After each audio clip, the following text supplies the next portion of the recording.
In this video, I'll show you how to merge Google Docs files. The first thing to know is that Google Docs does not currently have a built-in button that directly merges one full Google Doc into another as a live combined document. Google Community Answers consistently point users to copy and paste as the main built-in method. And they also note that you can add a document as a linked file chip if you only want to reference it instead of merging all of its content. So the simplest method is this.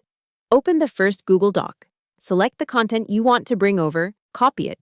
Then open the destination Google Doc and paste it where you want it to appear.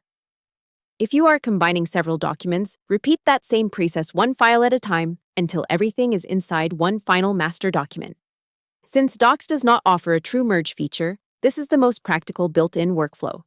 Before you paste, it helps to decide where each document should start. For example, you may want to add a page break between each file so the combined document looks more organized. You can place your cursor where the next document should begin, then insert a page break before pasting the next section. That way, each original file becomes its own clean section inside the final merged document.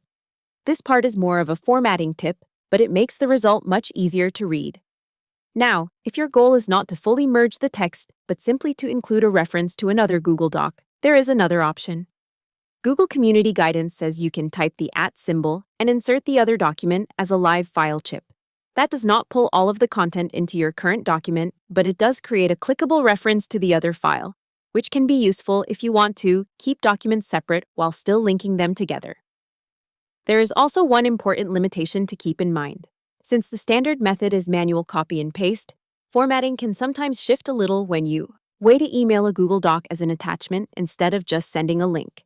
Hope the tutorial was helpful, subscribe to my channel, and see you in the next video.